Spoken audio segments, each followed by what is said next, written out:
Good morning, welcome to Headline Focus here, live on Core Politics with me, Rob Double. It is Tuesday, the 14th of November, 2017. Let's have a look at what's making the news. So to start off with, in the FT, as you can see just at the top there, they're covering the Iran-Iraq earthquake. Now, this is getting a lot of coverage from the international news feeds at the moment. It was a 7.3 magnitude earthquake which hit the northern border of the region between Iraq and Iran. It killed at least 396 people, injuring thousands more. Most people dying in Iran's western Kermanshah province, and the search for survivors has started. So again, there'll be significantly more news coming through on that day as the extent of the destruction becomes clearer and clearer. Next up in the Mirror, now again covering the Nazanin Zaghari-Ratcliffe story. She is still in Iran. She is still in prison, and the Mirror is quoting her husband, calling on Boris Johnson to solve this mess created in your name. This is obviously Richard Ratcliffe.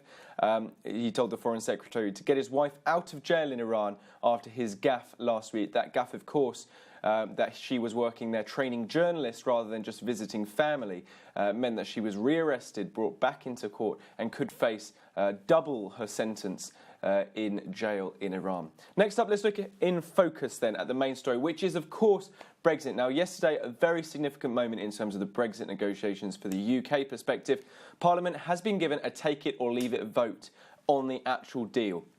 The Brexit Secretary, David Davis, said MPs would get a binding vote on the final deal with Brussels. So basically, in the 2 years' time, when everyone knows what the actual agreement is between Brussels and the United Kingdom, Parliament and MPs will then vote on whether they think that this deal is good enough to take forward or whether they do not. If they do not, this is the significant thing, the UK will crash out of the EU with no deal. So that is cliff edge Brexit, a crashing out of the EU, hard Brexit, whatever you want to call it. This is now on Parliament's shoulders as well as the government's negotiation shoulders. So very significant. As you can see, we covered it in the Telegraph, but look in The Guardian. Tory rebels not convinced by Brexit U-turn. Now, the Guardian's reporting that Tory rebels are not convinced, and particularly ex-Attorney General Dominic Grieve saying a verbal assurance on this vote is not enough. He's looking for more on it. And also Anna Selbury, who is, of course, a Remain Conservative MP, saying she and some of her colleagues were still willing to go against the government as Mr Davis's announcement gave them no say over a no-deal scenario either. So that's, of course, if they vote against the deal which is proposed, it's just a no deal. That's what happens, and the MPs do not get any say on what a no deal scenario would look like currently at the moment. Last story then comes from the newspaper. Now, Theresa May, the Prime Minister, gave a speech at the Lord Mayor's banquet in the City of London in Guildhall last night. In it, she accused Russia of meddling in elections and using cyber espionage. As you can see, the newspaper is covering this pretty heavily in their headlines. But she also called for closer ties with the country, adding that we must avoid a return to the Cold War. So calling Russia out, but at the same time saying she doesn't want perpetual conflict with the country.